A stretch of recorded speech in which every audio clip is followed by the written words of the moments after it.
नमः संस्कृताय प्रिय संस्कृत मित्राणि, संस्कृत सेवा में आप सभी का स्वागत है। हम लोग पढ़ रहे हैं महाकवि कालिदास के द्वारा विरचित ग्रंथ है मेघदूतम। और मेघदूतम हम लोग सामान्य परिचय पढ़ रहे हैं। सामान्य परिचय में हम लोगों ने भाग 1 पढ़ लिया है। आज उसी में हम लोग भाग 2 दूसरा वीडियो लेकर के आए हैं। कौन सा दूसरा वीडियो? भाग 2 में लेकर के आए हैं और देखेंगे इसमें क्या दिया हुआ है। तो हम लोग पढ़ रहे थे, जैसा कि पढ़ा हम लोगों ने, कि मेघदूतम महाकवि कालिदास की रचना है और मेघदूतम 2 भागों में बांटा गया है, पूर्व मेघ और उत्तर मेघ। ठीक है, पूर्व मेघ उत्तर मेघ 2 भागों में बांटा गया है। इसमें रस है श्रृंगार, श्रृंगार में भी विप्रलम्भ श्रृंगार है। कौन सा? श्रृंगार में भी विप्रलम्भ श्रृंगार है मेघदूतम में। कौन सा है गुरु जी? विप्रलम्भ श्रृंगार की चर्चा आती है मेघदूतम, हम लोगों ने पढ़ा। और इसका नायक यक्ष है। कौन है? यक्ष है और इसके स्वामी यक्षाधिपति होते हैं कुबेर। और कुबेर के शाप के कारण से ही यक्ष जो है रामगिरी आश्रम पर साल भर रहता है। ये हम लोगों ने कहानी वहाँ से पढ़ा था। आकर के रहता है और बताता है कि मेघ को 4 चीज़ों से मिलकर के बना। धूम ज्योति शैलमृताम सन्निपाता कोमेगा। धुआं, अग्नि, जल और वायु के सन्निपात से बने हुए कहाँ आप मेघ। तो मेघ से वह अपना सूचना या समाचार बताने का प्रयत्न करता है, भिजवाने का प्रयत्न करता है। तो मेघ सर्वप्रथम उत्तर दिशा की ओर जाता है। किसकी दिशा की ओर? उत्तर दिशा की ओर जाए, ऐसा वह बताता है कि आप उत्तर दिशा की ओर जाएंगे। इसी पर उसके बाद ही जब वह उत्तर दिशा की ओर जाता है, उसके बाद ही की कहानी है कि थोड़ा पश्चिम में पड़ने वाले माल प्रदेश में वर्षा कर वहाँ की भूमि को सुगंधित करता हुआ मेघ पुनः उत्तर की ओर चल देता है। तो यही कहानी ही है। वह थोड़ा सा पश्चिम में पड़ने वाले माल प्रदेश में वर्षा कर वहाँ की भूमि को सुगंधित करता हुआ मेघ उत्तर की ओर चल देता है। तो प्रश्न यही आएगा कि मेघ किस दिशा की ओर जाता है, तो आप बताएंगे मेघ उत्तर दिशा की ओर जाता है। ठीक है, तो मेघ की यात्रा में सर्वप्रथम जो प्रदेश पड़ता है वह माल प्रदेश पड़ता है। कौन सा पड़ता है? माल प्रदेश। मेघदूतम की यात्रा में सर्वप्रथम अगर पूछा जाए तो सर्वप्रथम प्रदेश पड़ने वाला माल प्रदेश होता है। ठीक है ना। और उज्जैनी जाते हुए ही मेघ के मार्ग में गुरुजी मिलती है आपको क्या?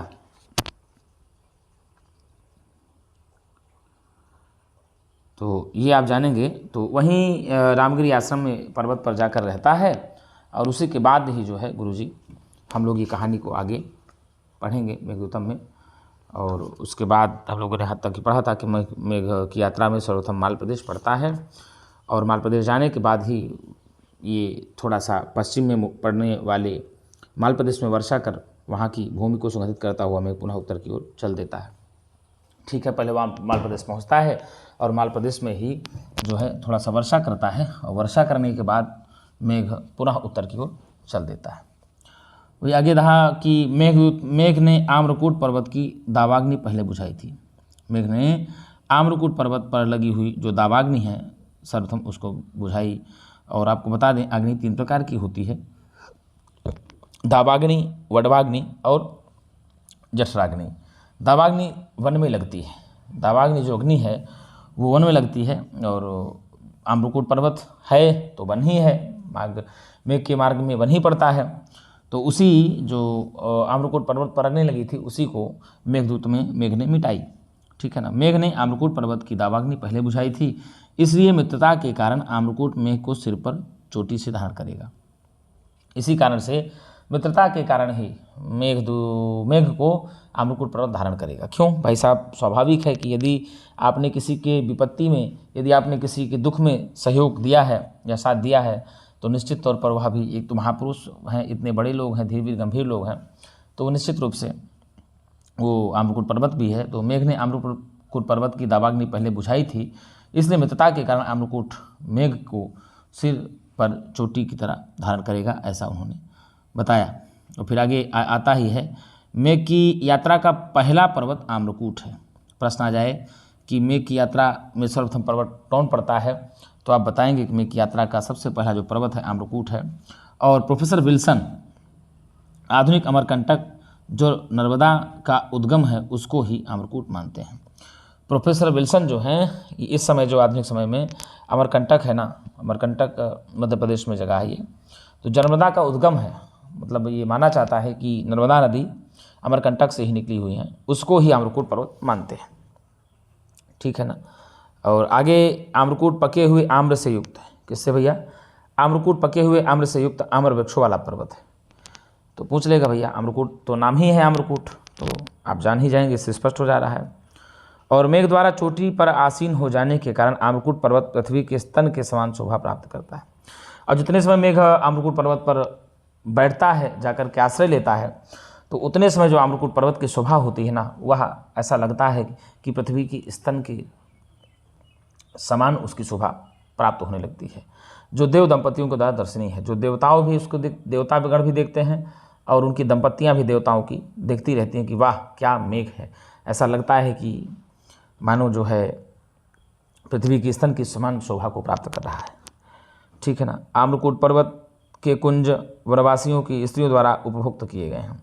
आम्रकूट पर्वत के ही जो कुंज हैं वह जंगल में रहने वाली जो स्त्रियां होती हैं उनके द्वारा खूब उपभोग किया जाता है। वो सब खूब खाती पीती हैं आराम से और जीवन बिताती हैं। ठीक है ना। और आगे आया मेघ के मार्ग में पहली नदी, मेघ के मार्ग में पहली नदी रेवा नर्मदा मिलती है। पहला पर्वत आम्रकूट मिलता है और पहली नदी मेघ के मार्ग में रेवा यानी नर्मदा नदी मिलती है। तो हमने पहले ही बताया आपको आम्रकूट पर्वत अमरकंटक के पास वो विल्सन जी मानते हैं। तो आप जब आम्रकूट पर्वत ही मानते हैं तो इससे स्पष्ट हो जा रहा है नर्मदा नदी के बीच मानते हैं। तो ये तो स्पष्ट इसी से हो जाता है गुरुजी कि ये जो है अमरकंटक माने तो अमरकंटक में नर्मदा निकलती है। ठीक है ना। अमरकंटक से नर्मदा निकलती हैं तो स्वाभाविक है। तो मेघ के मार्ग में पहली नदी नर्मदा पड़ती है। कौन सी पड़ती है? नर्मदा नदी मेघ के मार्ग में सबसे पहले पड़ती है, मिलती है, जो विंध्य पर्वत की तलहटी में हाथी के शरीर पर बने चित्र के समान फैली है। कैसी है भैया? विंध्य पर्वत की तलहटी में हाथी के शरीर पर बने चित्र के समान फैली हुई है, ऐसी है नर्मदा नदी। और नर्मदा का जल हाथियों के मदों से सुगंधित तथा जामुन के कुंजों से अवरुद्ध है। नर्मदा का जो जल है वह हाथियों के मदों से सुगंधित है तथा जामुन के कुंजों से अवरुद्ध है। यहाँ जामुन लिखा है, जामुन हो जाएगा, जामुन के कुंजों से अवरुद्ध है, यानी जामुन के पेड़ नर्मदा नदी के किनारे खूब हैं। और आप भी जाइएगा कभी अमरकंटक घूमने का यदि मौका मिलता है आपको, तो वास्तव में नर्मदा मैया की अद्भुत महिमा है, अद्भुत शोभा है और बड़ा ही प्यारा वहाँ का दृश्य है, वहाँ का विहंगम दृश्य है। आप देखेंगे तो नर्मदा मैया झरझर झरझर आएगी, बढ़िया फुहार आएगी, पानी आएगी, आप तक पानी का फुहार आता है जो वहाँ पर झरना चलता है, बहुत ही बेस्ट लगता है। आपको कभी मौका मिले एक बार अमरकंटक जरूर जाइएगा। सिद्धजनों की स्त्रियां मेघ के कंपन से, किससे भैया? सिद्धजनों की स्त्रियां मेघ के कंपन से भयभीत होकर अपने प्रेमियों का आलिंगन करेंगी। क्या करेंगी? प्रेम आलिंगन करेंगी। जब स्वाभाविक है, जब मेघ बरसेगा गरजेगा वहाँ जाकर के माल प्रदेश में, तो वहाँ की स्त्रियाँ जो घबरा जाएंगी और स्त्रियाँ घबराहट के कारण से ही क्या है अपने प्रेमियों का आलिंगन कर लेंगी और प्रेमी बड़ी खुशी हो जाएंगे। भाई प्रेमियों को क्या चाहिए? अगर ऐसा मिल जाए तो प्रेमी अपने आप खुश हो जाएंगे। रेवा को पार कर मेघ दशाण देश पहुंचता है। रेवा नदी को पार करके मेघ कहाँ पहुंचेगा? दशाण देश पहुंचता है, जिसे विल्सन ने आधुनिक छत्तीसगढ़ माना है। दशाण देश को ही विल्सन ने आधुनिक छत्तीसगढ़ माना है। ठीक है ना। अमरकंटक के बाद वह दशाण जाता है। यह एक प्राचीन जनपद है। दशाण एक प्राचीन जनपद है जिसकी राजधानी विदिशा है। पूछ लेगा दशाण देश की राजधानी क्या है, तो आप बताएंगे विदिशा। प्रश्न पूछ लेगा कि मेघदूतम में सर्वप्रथम पर्वत मेघ के मार्ग में सर्वप्रथम पड़ने वाला पर्वत कौन सा है, आप बताएंगे भैया कि आम्रकूट पर्वत बताएंगे। कौन सा? आम्रकूट बताएंगे। सबसे पहली नदी पड़ने वाली कौन सी है? तो नर्मदा नदी है। कौन सी नदी है? नर्मदा नदी है। अब नर्मदा के बाद रेवा, रेवा को पार कर मेघ दशाण देश पहुँचता है, जिसे विल्सन ने आधुनिक छत्तीसगढ़ माना है। यह एक प्राचीन जनपद है, इसकी राजधानी विदिशा है। क्या है गुरु? विदिशा है। और दशाण को 10 दुर्गों का प्रदेश भी कहा जाता है।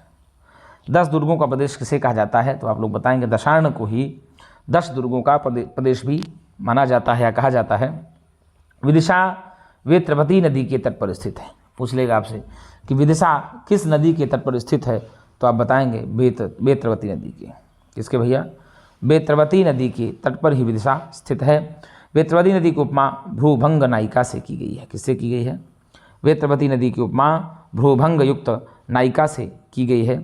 यह आजकल भोपाल से 26 मील स्थित मालवा के भिलसा नामक स्थान को ही विदिशा माना जाता है। किसको माना जाता है? आजकल भोपाल से 26 मील दूर है। कहाँ भैया? भोपाल से 26 मील दूर पर स्थित है और मालवा के भिलसा नामक स्थान को विदिशा माना जाता है। पूछ लेगा आजकल जो है विदिशा किसको माना जाता है, तो मालवा के भिलसा नामक स्थान को ही विदिशा माना जाता है, ऐसा आप जानेंगे। विदिशा में मेघ नीचई नामक पर्वत पर ठहरता है। अब कौन सा पर्वत है? विदिशा में मेघ नीचई नामक पर्वत पर ठहरता है। नीचई नामक पर्वत का वर्णन कहाँ पर आया है, तो आप बताएंगे विदिशा में आया हुआ है। ठीक है, दक्षिण देश की राजधानी भी मानी जाती है। यह पर्वत वेश्याओं द्वारा प्रयुक्त सुगंधित पदार्थों से युक्त गुफाओं वाला है। यह पर्वत कैसा है? तो यह पर्वत वेश्याओं के द्वारा प्रयुक्त सुगंधित पदार्थों से युक्त गुफाओं वाला है और मेघ का मार्ग उज्जैनी जाते हुए कुछ टेढ़ा है। होगा क्या होगा? यक्ष बताता है कि ये मेघ, जब तुम उधर से जाओगे विदिशा से होकर के, तो जब उज्जैन की ओर जाओगे तो आपका मार्ग थोड़ा सा टेढ़ा होगा, परंतु तब भी यक्ष उसे वहाँ जाने का निवेदन करता है। फिर भी कहता है कि आपके मार्ग से यदि इतर है, टेढ़ा है, थोड़ा सा आपको परिश्रम करना पड़ेगा, लेकिन फिर भी आप उज्जैन होकर जाइएगा। भाई साहब, बात तो सही है। उज्जैन में देवाधिदेव महादेव भूत भावन भोलेनाथ रहते हैं और कालों के काल महाकाल रहते हैं। सोचो, देवताओं के भी राजा। भाई साहब कहते हैं ना कि महाकाल की जिनके ऊपर कृपा हो जाए उसका काल भी क्या बिगाड़ पाएगा। तो एक बार यदि अवसर मिले तो उज्जैन जाइए और राजा का दर्शन करके आइए। उज्जैन का राजा, उज्जैन का क्या कह दें, पूरी पृथ्वी लोक के राजा हैं वो, और उन्हीं की सत्ता चलती है। एक बार आप जब महाकाल जाएंगे, और अगर यदि आपने मेघदूतम पढ़ा है और मेघदूतम ग्रंथ को पढ़ करके यदि आप महाकालेश्वर गए हैं दर्शन करने, तो आपको साक्षात उसी प्रकार से प्रकट होगा। साक्षात मानो कैलाश ने उतार दिया है, एकदम चित्रण कर दिया है पूरी तरह से कि कैसे कैसे वहाँ की प्रकृति भूमि है। तो मेघ का मार्ग उज्जैनी जाते हुए कुछ टेढ़ा होगा, परंतु तब भी यक्ष उसे वहाँ जाने का निवेदन करता है। और यक्ष का मानना है कि यदि उज्जैनी की स्त्रियों की चंचल कटाक्षों के साथ मेघ ने क्रीड़ा नहीं किया तो वह ठग गया। बिल्कुल सही बात है। यक्ष का मानना है कि यदि उज्जैनी की स्त्रियों के चंचल कटाक्षों के साथ यदि मेघ ने क्रीड़ा नहीं किया तो ऐसा लगेगा कि मेघ तो ठगा गया है। क्या हो गया है? ठगा गया है। इसलिए वो निवेदन करता है कि नहीं, एक बार आप वहाँ जरूर जाइएगा। ठीक है। और उज्जैनी जाते हुए मेघ के मार्ग में निर्विंध्या नदी से मिलता है। क्या है? उज्जैनी जाते हुए मेघ के मार्ग में निर्विंध्या नदी से मिलता है। ठीक है ना। उज्जैनी जब जाएगा तो निर्विंध्या नदी मिलेगी और वहाँ से जल भी ले लेना है, ऐसा मेघ से यक्ष निवेदन करता है। और जल लेकर के जाएगा और वो यक्ष कहता है कि जब जाओगे, वहाँ पहुँच जाओगे तो पहुँचने पर सायंकालीन हो चुकी होगी, और सायंकालीन हो चुकी होगी तो बाबा की आरती हो रही होगी, और आरती हो रही होगी बाबा की, तो उतने समय तुम गड़गड़ाहट से नगाड़े का काम कर देना। ऐसा वो जो है प्रार्थना भी यक्ष मेघ से करता है। फिर आगे यही बात कहा कि पक्षियों की पंक्ति रूपी करधनी वाली है निर्विंध्या। कैसी है गुरुजी? निर्विंध्या नदी पक्षियों की पंक्ति रूपी करधनी वाली है। प्रश्न आ जाएगा कि पक्षियों की पंक्ति रूपी करधनी वाली कौन सी नदी का वर्णन किया गया है मेघदूतम में? तो आप बताएंगे पक्षियों की पंक्ति रूपी करधनी वाली नदी निर्विंध्या मालूम पड़ती है। निर्विंध्या है। कौन सी है? निर्विंध्या है। निर्विंध्या अपनी भवन रूपी नाभि दिखाती है। क्या दिखाती है? निर्विंध्या भी मेघ को अपनी भवन रूपी नाभि दिखाती है। तो भवन रूपी नाभि किसकी है? तो आप बताएंगे भवन रूपी जो नाभि है वह निर्विंध्या नदी की है। किसकी है? निर्विंध्या नदी की है। और उसके द्वारा दिखाया गया विभ्रम ही प्रणय वचन है। क्या है? उसी नदी के द्वारा जो दिखाया गया विभ्रम होता है वह प्रणय वचन है, यानी प्रीति के वचन है, ऐसा यक्ष कहता है। यक्ष कहता है कि निर्विंध्या को पार कर मेघ सिंधु नदी के समीप पहुंचेगा। कहाँ पहुंचेगा? निर्विंध्या को पार करके मेघ सिंधु नदी पहुंचेगा। देखिए, पहली आई अब रेवा, नर्मदा, विदिशा, निर्विंध्या, ये सारी नदियों का वर्णन आपके मेघदूतम में है। तो यक्ष कहता है कि निर्विंध्या को पार कर मेघ सिंधु नदी के समीप पहुंचेगा, जो मेघ के विरह से ग्रस्त हो गई होगी। बताइए, कोई नदी है, नदी को नायिका बना दिया, नदी को मेघ की प्रियतमा बना दिया। सोचिए, ये कालिदास की लिखने में क्षमता है। ऐसे कवियों का सामर्थ्य हमारे भारत भूमि में मिलता है। हमारे भारत भूमि में ऐसे ऐसे महापुरुष हुए, ऐसे ऐसे कवि हुए, ऐसे ऐसे त्रिकालदर्शी हुए कि भाई साहब वो कहते हैं ना कि जहाँ न पहुँचे रवि वहाँ पहुँचे कवि। कवि में वो सामर्थ्य होता है, कवि में वो प्रतिभा होती है, कवि में वो उमंग होती है, कवि में वो ऊर्जा होती है कि रोते को हंसा दे, हंसाने को हंसते को रुला दे। ये कवि में सामर्थ्य होता है। कवि है एक वृक्षों को भाई साहब बुलवाने का काम कर देगा। मेघ को संदेश दूत बनाने का काम कर देगा। सोचो, पशुओं को, पक्षियों को क्या क्या नहीं करा दे, कवि में ही सामर्थ्य होता है। तो यक्ष कहता है कि निबंध्या को पार कर मेघ सिंधु नदी के समीप पहुँचेगा, जो मेघ के विरह में कृश हो गई होगी। सिंधु नदी मेघ के विरह में कृश हो गई होगी और मेघ को वह उपाय करना चाहिए जिससे उसकी दुर्बलता त्याग दे। और वो कहता भी है कि मेघ को वो उपाय करना चाहिए जिससे सिंधु नदी अपनी दुर्बलता को त्याग दे, क्योंकि मेघ का प्रियतम, सिंधु नदी का जो प्रियतम है वो है मेघ। कौन है गुरुजी? मेघ है। तो यक्ष कहता है कि निबंध्या को पार कर मेघ जब सिंधु नदी के समीप पहुँचेगा, जो मेघ के विरह में कृश हो गई है, और मेघ को वह उपाय करना चाहिए जिससे वह उसकी दुर्बलता को दूर हो सके, उसकी दुर्बलता कम हो जाए। फिर चर्चा आती है कि अवंती में वृद्धजन वत्सराज उदयन की कथा कहते हैं। अवंती जाएगा, अवंती भी पड़ता है। अवंती पहुँचेंगे मेघ, तो वहाँ यक्ष कहता है कि जब आप अवंती जाओगे तो वहाँ पर जो वृद्धजन का मतलब यहाँ बूढ़े जन नहीं कहोगे, आप विद्वान लोग कहोगे। क्या करोगे? यहाँ वृद्धजन का तात्पर्य विद्वान से होता है। किससे होता है? विद्वान का, ठीक है ना। बुधई ही वैयाकरण। तो यही कहा, अवंती में वृंदावन वृद्धजन वत्सराज उदयन की कथा कहा करते हैं। और उज्जैनी को देदीप्यमान स्वर्ग का टुकड़ा भी कहा गया है। उज्जैनी को ही देदीप्यमान कीर्तिमान स्वर्ग का टुकड़ा भी कहा गया है। उज्जैनी को विशाला भी कहा गया है। उज्जैनी को विशाला भी कहा जाता है। वहाँ की अट्टालिकाएँ भी विशाल हैं, मंदिर भी है, तो विशाला भी कहा जाता है, ठीक है ना। आगे, वायु को शिप्रा नदी के चाटुकार प्रेमी के रूप में चित्रित किया गया है। इसमें मेघदूतम में ही वायु को, किसको भैया? वायु को शिप्रा नदी के चाटुकार प्रेमी के रूप में, प्रार्थना से प्रावाताः प्रवचन पटुः प्रार्थना चाटुकारा। वायु को शिप्रा नदी के चाटुकार प्रेमी के रूप में चित्रित किया गया है। इसी नदी के तट पर उज्जैनी है। इसी शिप्रा नदी के तट पर ही उज्जैनी है। जब आप उज्जैन जाएंगे, आपको उज्जैन जाने का मौका मिले, तो आप उज्जैन में शिप्रा नदी आपको मिलेगी। उज्जैनी के बाजार को अत्यंत वैभवशाली बताया गया है। उज्जैनी का जो बाजार है बड़ा ही कीर्तिशाली है, वैभवशाली है। और उज्जैनी में ही उदयन महाराज ने प्रद्योत की पुत्री वासवदत्ता का अपहरण किया था। उज्जैनी में ही उदयन ने महाराज प्रद्योत की पुत्री का नाम था वासवदत्ता। क्या नाम था? महाराज प्रद्योत की पुत्री का नाम वासवदत्ता था, जिस वासवदत्ता का अपहरण उज्जैन में ही महाराज उदयन ने किया था। प्रश्न भी पूछ सकता है कि महाराज उदयन ने किसकी पुत्री का अपहरण किया था? तो आप बताएंगे उज्जैनी में ही उदयन महाराज प्रद्योत की पुत्री वासवदत्ता का अपहरण किया था, ठीक है। वासवदत्ता कौन थी? तो उदयन की पत्नी, ऐसा भी कह सकते हैं, उन्होंने अपहरण कर लिया था उनका। उज्जैनी में प्रद्योत का स्वर्णमय ताल वृक्षों का वन था। उज्जैनी में ही प्रद्योत का स्वर्णमय ताल का वृक्षों का वन था, जिसे प्रद्योत के ही इंद्र प्रदत्त नलगिरी नामक हाथी ने नष्ट कर दिया था। अब पूछ लेगा कि प्रद्योत के हाथी का नाम क्या था? नलगिरी था। क्या था? नलगिरी था। और वो नलगिरी हाथी प्रद्योत को कहाँ से प्राप्त हुआ था? तो वो नलगिरी हाथी प्रद्योत को इंद्र से प्राप्त हुआ था। किससे प्राप्त हुआ था? इंद्र से प्राप्त हुआ था। अलकापुरी के घोड़े पत्तों के समान श्याम वर्ण के हैं। अलकापुरी के घोड़े जो हैं वह पत्तों के समान श्याम वर्ण के हैं।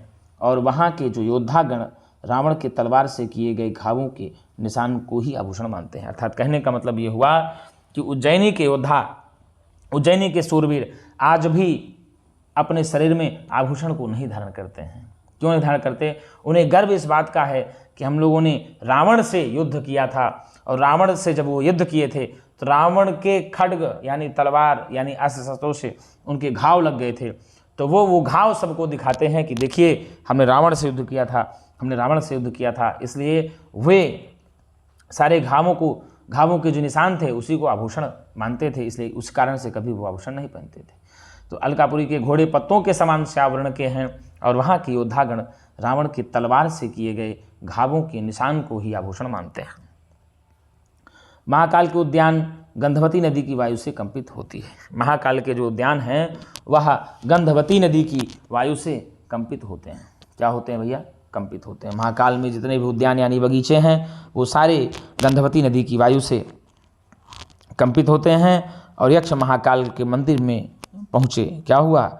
यक्ष महाकाल के मंदिर में पहुँचे। मेघ को शाम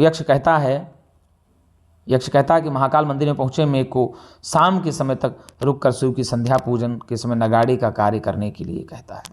यक्ष कहता है कि जब तुम महाकाल के मंदिर के पास पहुँच जाना तो मान लो पहले अगर पहुँच जाओगे तो सायंकाल तक वहाँ रुकना, और जब रुक जाओगे वहाँ तो बाबा की आरती का जब समय होगा तो तुम भी उसमें नगाड़े का काम करना। क्या करना? नगाड़े का काम करना आरती पूजन संध्या के समय में। ऐसा यक्ष मेघ से कहता है। मेघ के सायंकालीन जपा कुसुम के समान लाल रंग की कांति से ऐसा प्रतीत होता है जैसे उसने भगवान शिव की गजासुर के गीले चर्म को धारण करने की इच्छा पूरी कर दी है। बात तो सही है, जब वो गड़गड़ाहट का काम करेगा, मेघ पहुँचेगा, बिजली चमकेगी, लाल कांति की बिजली दिखेगी, तो उतने समय मेघ के सायंकालीन जपा कुसुम के समान लाल रंग की कांति से, किसे भैया? सायंकालीन जपा कुसुम पुष्प होता है, तो जपा कुसुम के समान लाल रंग की कांति से ऐसा प्रतीत होता है जैसे उसने भगवान शिव की गजासुर के चर्म को धारण करने की इच्छा पूरी कर दी हो, ऐसी बात आती है। मेघ उज्जैनी के महल के छतों पर रात्रि व्यतीत करता है। मेघ उज्जैनी के महल के छतों पर रात्रि व्यतीत करता है और उज्जैनी के पश्चात मेघ के मार्ग में गंभीरा नदी आती है। पूछ लेगा प्रश्न में कि उज्जैनी के पश्चात मेघ के मार्ग में कौन सी नदी आती है, तो आप बताएंगे उज्जैनी के बाद मेघ के मार्ग में गंभीरा नदी आती है। कौन सी नदी आती है? गंभीरा नदी आती है। उसके बारे में कहा भी गया है, ज्ञाता स्वादो विवृत जघनाम को विहातुम समर्थः, अर्थात जिसने भी खुले हुए जघनों का एक बार स्पर्श कर लिया है, जिसने एक बार स्वाद चख लिया हो, वो भला कौन है कि छोड़ करके जाने में समर्थ होगा। अर्थात नबूढ़ा नायिका के जिस जगन स्थलों को जिसने एक बार चख लिया हो, जिसने भी उसको रसास्वाद कर लिया हो, तो वो ऐसा कौन सा व्यक्ति होगा जो उसको छोड़ करके भागने में समर्थ होगा। अर्थात कोई भी छोड़ने में समर्थ नहीं होता। यही प्रसिद्ध सूक्ति गंभीरा नदी के वर्णन में आती है। यही सूक्ति प्रसिद्ध रूप से गंभीरा नदी के वर्णन में आती है। यक्ष जल को गंभीरा का वस्त्र, किनारों को नितंब तथा बेत की शाखाओं को उसका हाथ बताता है। देखिए कवि में क्या सामर्थ्य है। यक्ष जल को गंभीरा नदी का वस्त्र बताता है। जो गंभीरा नदी में जल होता है उसको कवि कहता है कि वस्त्र है, और किनारों को नितंब बताता है। जो किनारे हैं उसको नितंब बताता है, और बेत की शाखाओं को ही उसका हाथ बताता है। जो बेत की शाखाएं हैं उसको कहता है कि नहीं, ये नदी के हाथ हैं। क्या हैं? नदी के हाथ हैं। और जंगल के गुलरों को पकाने वाली वायु, ये कहा, क्या कहा? जंगल के गूलरों को पकाने वाली वायु देवगिर के मार्ग में बहती है। जंगल के गुलरों को जो पकाने वाली वायु है वह देवगिर के मार्ग में बहती है, और देवगिर में निवास करने वाले स्वामी कार्तिकेय हैं। पूछ लेंगे भैया स्वामी कार्तिकेय किस पर्वत पर निवास करते हैं, तो आप बताएंगे स्वामी कार्तिकेय जी देवगिरी पर्वत पर निवास करते हैं। देवगिरी पर्वत पर कौन निवास करते हैं? तो कार्तिकेय जी निवास करते हैं, जिनका वाहन मयूर है। क्या है? मयूर है। इनको स्कंद भगवान भी कहा जाता है। पूछ लेगा कि मेघदूतम में स्कंद भगवान किसके लिए कहा गया है, तो आप लोग बताएंगे मेघदूतम में स्कंद भगवान कार्तिकेय जी के लिए बताया गया है। और कार्तिकेय जी का निवास स्थान कहाँ है, तो आप लोग बताएंगे कार्तिकेय जी का निवास स्थान देवगिरी है। कहाँ है गुरु जी? देवगिरी है। शंकर जी के ही पुत्र होते हैं कार्तिकेय गणेश। कौन होते हैं? कार्तिकेय और गणेश, ये दोनों शंकर जी के पुत्र होते हैं। हम लोग पढ़े गजाननं भूत गणादि सेवितम कपित जम्बू फलचारु भक्षणम उमासुतं शोक विनाशकारकम। इस प्रकार से हम लोगों ने पढ़ा। महाराज रंतिदेव का यश रूप चर्मणवती चंबल नदी है। महाराज रंतिदेव के यश के रूप में ही चर्मणवती यानी चंबल नदी है। और चर्मणवती नदी पार करके मेघ दसपुर की स्त्रियों की उत्सुकता का विषय बनेगा। जब मेघ चर्मणवती नदी पार करेगा तो उस समय दसपुर पहुँचेगा। कहाँ पहुँचेगा? दसपुर पहुँचेगा और वहाँ पर दसपुर की स्त्रियों की उत्सुकता का भी विषय बनेगा। भाई स्वाभाविक है, जब मेघ उस गांव से निकलेगा तो वहाँ की स्त्रियां अंगनाएँ देख देख करके प्रभावित होंगी और उनको आश्चर्यचकित भी कर देंगी। दसपुर से बढ़ते हुए मेघ ब्रह्मावर्त प्रदेश होता हुआ महाभारत की युद्धभूमि कुरुक्षेत्र पहुँचेगा। दसपुर के ही क्षेत्र से बढ़ते हुए आगे जब जाएगा तो मेघ को ब्रह्मावर्त मिलेगा और ब्रह्म प्रदेश होता हुआ वह महाभारत की युद्धभूमि कुरुक्षेत्र भी पहुँचेगा। ठीक है, पूरा मार्ग बता रहा है। बलराम महाभारत के युद्ध से विमुख रहे।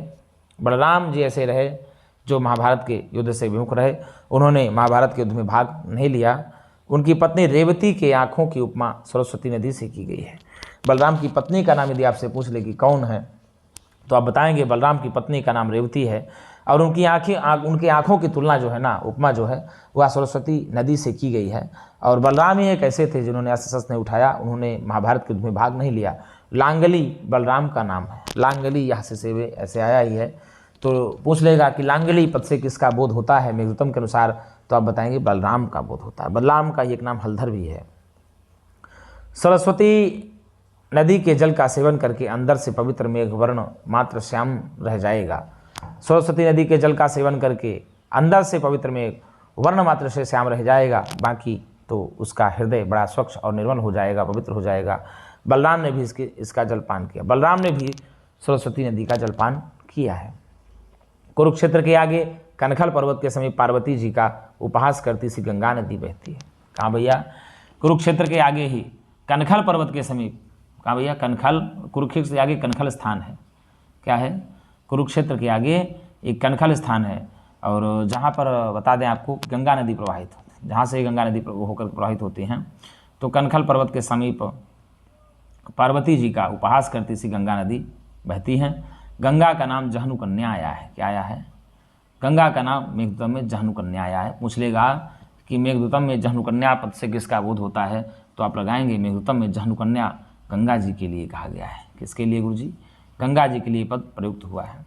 कनखल हरिद्वार का समीपवर्ती माना जाता है। कनखल कहाँ का माना जाता है भैया? कनखल हरिद्वार का समीपवर्ती स्थान माना जाता है।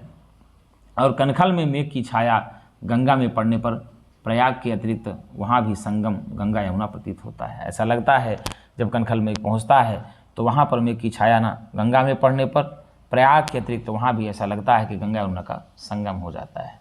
मेघ पहुँचता है, एक तरह कनखल नदी बह रही होती है और उसी कनखल नदी में आकर के मेघ की जब छाया पड़ती है, पृथ्वी में पड़ता है, तो ऐसा लगता है कि मानो गंगा और यमुना का दोनों का संगम भी हो जाता है। कुरुक्षेत्र में यदि आपसे कोई पूछ ले कि भैया और कहाँ होता है, तो कुरुक्षेत्र में बता सकते हैं। हिमालय पर, कुरुक्षेत्र के कनखल में हिमालय पर मेघ शिव जी के बैल द्वारा उछाले गए कीचड़ की तुल्य शोभा को प्राप्त करेगा। जब वो हिमालय पर्वत पर पहुँचेगा तो बताता है यक्ष कि आप किस प्रकार की शोभा को प्राप्त करोगे। तो जब आप हिमालय पर्वत पर जाओगे तो हिमालय पर्वत पर भगवान शंकर का भी आराध्य भी कह सकते हैं, भगवान शंकर का बड़ा प्रेमी नंदी बैल, और नंदी बैल के द्वारा ही उछाले गए जो कीचड़ होगा उसी कीचड़ के तुल्य शोभा को प्राप्त करेगा मेघ, ऐसा बताता है यक्ष। हिमालय पर मेघ सर्वों के ओलों की वृष्टि से नष्ट भ्रष्ट कर देता है। हिमालय पर ही मेघ सर्वों को ओले की वृष्टि से नष्ट भ्रष्ट कर देता है। जो सर्व उठते हैं तो उनको ओलों की वृष्टि कर करके उनको भी नष्ट भ्रष्ट कर देता है, उनको उठने नहीं देता। तो हिमालय के किसी शिलातल पर भगवान शिव के चरणों की सिद्ध जन पूजा करते हैं, मेघ भी उनकी परिक्रमा करता है। हिमालय के किसी शिलातल पर भगवान शिव के चरणों की सिद्ध जन पूजा करते हैं और मेघ भी उनकी परिक्रमा करता है। हिमालय पर मेघ मृदंग जैसी आवाज़ से शिव का संगीत पूर्ण हो जाएगा। हिमालय पर मेघ के मृदंग जैसी आवाज़ से ही भगवान शंकर के शिव का संगीत पूर्ण हो जाएगा। और हिमालय पर्वत पर क्रौंचरंध्र भगवान परशुराम के पराक्रम का प्रमाण भी है। हिमालय पर्वत पर क्रौंचरंध्र भगवान परशुराम के पराक्रम का भी प्रमाण मिलता है। इसी रंध्र से हंस मानसरोवर जाते हैं, इसी रंध्र से हनुमान क्या होते हैं, मानसरोवर जाते हैं। एक बार परशुराम को जाना था, रास्ता नहीं था, तो उन्होंने क्या करके भाई साहब सीधे बाण चलाया, पूरा पर्वत में रास्ता बना दिया। तो इसी रंध्र से हंस मानसरोवर जाते हैं। क्रौंचरंध्र से गुजरता हुआ मेघ राजा बलि को बांधने के लिए उठाए गए विष्णु के पैर की तरह प्रतीत होता है। जब मेघ क्रौंचरंध्र से गुजरता है तो वहाँ ऐसा लगता है कि जैसे मेघ राजा बलि को बांधने के लिए उठाए गए विष्णु के पैरों की तरह प्रतीत होने लगता है, ऐसा प्रतीत होता है। क्रौंचरंध्र का दूसरा नाम हंसद्वार भी है। क्या है? क्रौंचरंध्र का दूसरा नाम हंसद्वार भी है।